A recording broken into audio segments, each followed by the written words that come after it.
सबसे पहले हम लोगों के नवनियुक्त प्रदेश अध्यक्ष आदरणीय श्री जाटव आरपी गौतम जी, जिनका बलरामपुर की धरती पर प्रथम आगमन है, उनका मैं दोबारा आ चुके हैं, इनका मैं विशेष तौर पे हार्दिक स्वागत वंदन अभिनंदन करता हूं। साथ ही हम सबके बीच में उपस्थित आज की समीक्षा बैठक के मुख्य विशिष्ट अतिथि आदरणीय दर्जा प्राप्त राज्य मंत्री श्री राम लखन पटेल जी, हम सबके बीच में उपस्थित आईटी मंच के प्रदेश अध्यक्ष आदरणीय अविनाश साहू जी, कार्यक्रम की अध्यक्षता कर रहे अपना दल बलरामपुर के जिला अध्यक्ष आदरणीय चंद पटेल जी, संचालन का कार्य कर रहे जिला उपाध्यक्ष छोटे भाई श्री अन्नू प्रसाद वर्मा जी। आपकी मंत्री जी मैं बताना चाहूँगा, उर्दू में बहुत अच्छी आपकी पकड़ है और आपकी उर्दू बहुत अच्छी जानकारी है, बहुत अच्छा है, आप उर्दू शब्दों के बारे में बोलते भी हैं। हम सबके बीच में आगे उपस्थित श्री सहकारिता मंच के प्रदेश अध्यक्ष बड़े भाई श्री राम नरेश पटेल जी, बौद्धिक मंच के प्रदेश महासचिव आदरणीय बड़े भाई श्री ओम प्रकाश पटेल जी, प्रदेश सचिव और गोंडा के पूर्व सदस्य जिला पंचायत आदरणीय श्री मन्नू पटेल जी, हम सबके सामने बैठे अपना दल युवा मंच के प्रदेश सचिव आदरणीय छोटे भाई श्री अनिल कुमार पटेल जी, हम सबके बीच में उपस्थित बलरामपुर की बहुत ही मजबूत स्तंभ, अभी आप लोगों ने उनके विचारों को सुना, काफी दिन तक उन्होंने बलरामपुर की कमान अपने कंधों में संभाल रखी थी, आदरणीय श्री शिव कुमार पटेल जी, युवा मंच के जिला अध्यक्ष श्री विक्रम पटेल जी, महिला मंच की हमारी बहन श्रीमती सीमा वर्मा जी सहित यहाँ पर उपस्थित समस्त पितृ बुजुर्गों, माताओं, भाइयों, बहनों, नौजवान साथियों और विशेषकर मैं जिनका नाम नहीं ले पाया हूँ उनका मैं विशेष तौर पर स्वागत वंदन अभिनंदन करते हुए अपनी बारी को आप सबके बीच में कुछ अपने विचार शेयर करना चाहूँगा। सम्मानित साथियों, हमने आज कुछ बोले उसके पहले मेरा सम्मानित साथियों एक ही निवेदन है जो आप लोगों के विचार सुने। हम सबसे पहले यही निवेदन करेंगे कि आदरणीय शिव कुमार पटेल जी, जिन्होंने काफी अच्छे ढंग से आप लोगों को समझाया और उनका सम्मानित साथियों अनुभव भी है, 12 साल वो जिला अध्यक्ष रहे हैं। हम लोगों में से शायद ही कोई व्यक्ति 12 साल इतने महत्वपूर्ण पद पे रहा हो, तो सम्मानित साथियों निश्चित रूप से उनका बहुत ही बड़ा अनुभव रहा है और उनके अनुभव का हम लोगों को फायदा उठाना चाहिए। और उन्होंने जो भी कुछ कहा है बहुत ही अच्छे तरीके से, बहुत ही अच्छे ढंग से और बहुत ही अच्छी बात कहा है, उसको हम लोगों को अनुसरण करना चाहिए, तभी हम लोगों का संगठन मजबूत होगा। दूसरी बात सम्मानित साथियों, हमको एक चीज यहाँ समझ में आया और कई फोन हमारे पास भी कुछ लोग करते हैं, जैसे मंच ये क्या नाम पहलवान जी हुए और गंगा राम जी हुए तुलसीपुर के, लोग हमारे पास भी फोन करते हैं, हम भी थाने वाले में फोन करते हैं कई बार। तो एक बड़ी समस्या ये आई कि काम नहीं सुना जाता है। तो सम्मानित साथियों, हम सबके आदर्श पुरुष जिनको हम लोग अपना आदर्श मानते हैं तथागत गौतम बुद्ध, उन्होंने कहा कि समस्या है तो कारण है, कारण है तो निवारण है। तो काम नहीं सुना जा रहा, ये हम लोगों की समस्या है। और क्यों नहीं सुना जा रहा है, उसका कुछ ना कुछ कारण होगा और उसका कुछ ना कुछ निवारण होगा। तो सम्मानित साथियों, समस्या यही है कि हमारा काम नहीं सुना जा रहा है, हमारा थाने पे और जो भी ऑफिस है, जिसे भी गन्ना विभाग की बात आई, वहां हम लोगों का सम्मान नहीं हो रहा है। तो ये सब सम्मानित समस्या है और सुना क्यों नहीं जा रहा, उसका कारण क्या है? कारण यह है कि हम लोग कमजोर हैं। कारण यही है कि हम लोग कमजोर हैं, इसीलिए हम लोगों की बात नहीं सुनी जा रही, हम लोगों का सम्मान नहीं हो रहा है। और निवारण यही है कि हम लोगों को नियम क्रियन प्रक्रिया, चाहे जिससे गठबंधन करके, चाहे जिससे दोस्ती करके, चाहे जिससे समझौता करके, चाहे जैसे मतलब एम के प्रक्रिया में सब चीज आ जाता है। हम लोगों को मजबूत बनना पड़ेगा और जब हम लोग मजबूत होंगे तो हम लोगों की समस्या का समाधान होगा, हम लोगों का काम सुना जाएगा। और सम्मानित साथियों, संगठन एक ऐसी शक्ति है, एक ऐसी युक्ति है जिससे बड़े से बड़े, कठिन से कठिन कार्य को बहुत आसानी से किया जा सकता है। इसीलिए सम्मानित साथियों, हम लोग राजनीति करने के लिए आए हैं।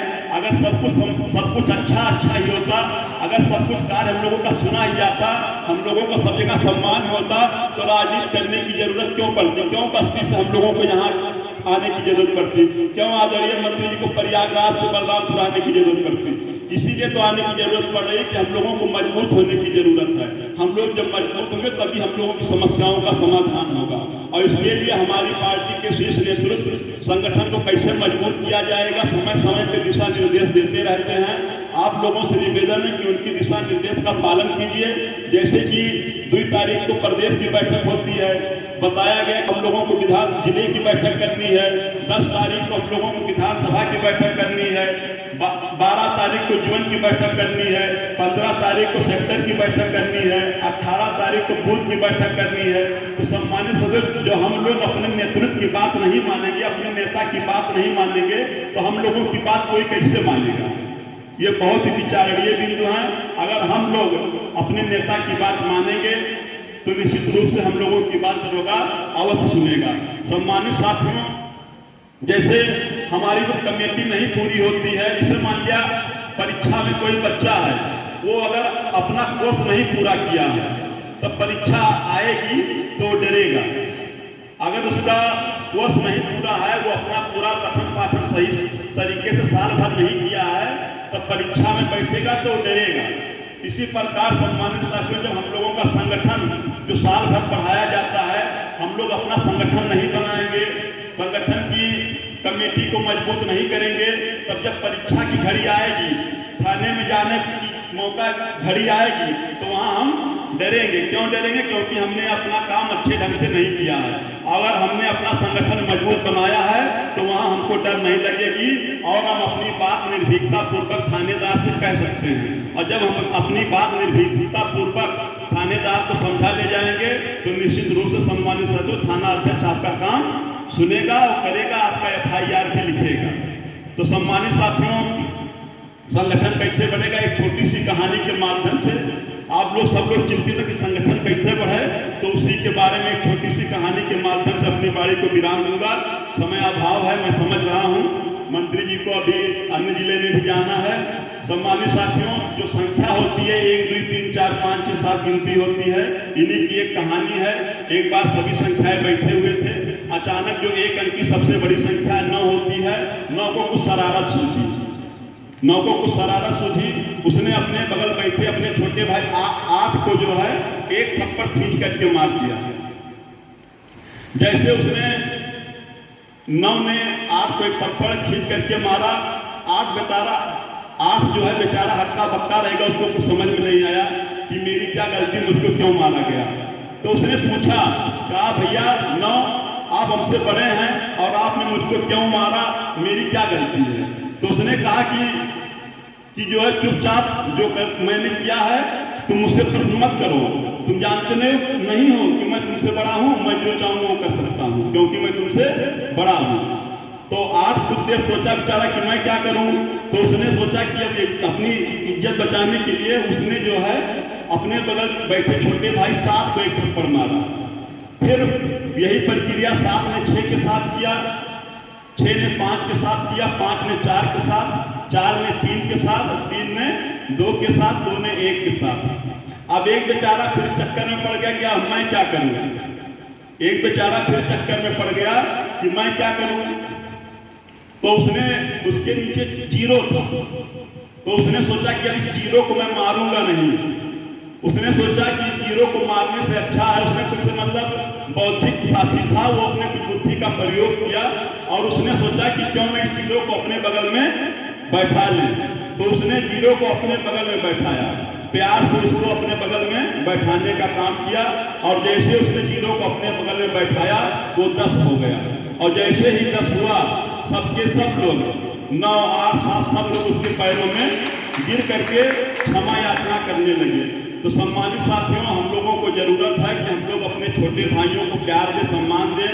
विशेषकर समाज जो हम लोगों का जातियों में बना हुआ है, जातियों में भी सीढ़ी है छोटी बड़ी, तो वहाँ भी हम लोग सम्मान दें। पार्टी संगठन में पदाधिकारी में भी सीढ़ी है, छोटी बड़ी पदाधिकारी है। हम लोग अपने छोटे भाइयों को, छोटे समाज के लोगों को सम्मान दें, उनको साथ बैठाएं, तो हम लोगों का संगठन अपने आप में मजबूत होगा। सम्मान देंगे तभी सम्मान पाएंगे और सम्मान के हिसाब से हम लोगों का संगठन मजबूत होगा। सम्मानित साथियों, और अंत में इतना मैं कहूँगा कि आने वाला समय अपना दल का है। हम लोग अपने संगठन की कमजोरी की समस्या बता रहे हैं कि हमारा संगठन कमजोर है। उसके बाद सम्मानित साथियों में बताना चाहूंगा कितने कमजोर संगठन होने के बावजूद भी हम लोगों के नेतृत्व बहन अनुप्रिया पटेल जी, माननीय भैया आशीष पटेल जी, माननीय प्रदेश अध्यक्ष आदरणीय जाटव आरपी गौतम जी, आदरणीय श्री राम लखन पटेल जी सहित सभी लोगों की जो योग्यता है, जो उनकी क्षमता है, जो उनकी नेतृत्व क्षमता है, उनकी योग्यता के बल पे आज इतने कमजोर संगठन होने के बावजूद भी अपना दल प्रदेश की तीसरे नंबर की पार्टी है। सम्मानित साथियों, आप कल्पना कीजिए जिस दिन हम लोग ये महसूस कर लेंगे कि हमारा संगठन कमजोर नहीं मजबूत है, उस दिन हम लोग को नंबर 1 पे पहुंचने पे कौन रोक पाएगा। तो इसलिए सम्मानित साथियों, आने वाला समय निश्चित रूप से अपना दल का है, माननीय बहन अनुप्रिया पटेल जी का है। प्रदेश की जनता सपा बसपा भाजपा कांग्रेस को बार बार मौका दे करके देख चुकी है। अब उनसे कोई उम्मीद जनता को नहीं रह गई है। अब प्रदेश की जनता बहुत भारी उम्मीद के साथ माननीय बहन अनुप्रिया पटेल जी की तरफ देख रही है और आने वाले समय में उनको उत्तर प्रदेश की कमान देने जा रही है। जरूरी है कि हम लोग उसमें अपनी भागीदारी सुनिश्चित कर लें। इन्हीं सब बातों के साथ नमो बुद्धाय, जय अपना दल, जय कमेरा समाज, जय सरदार, जय भीम।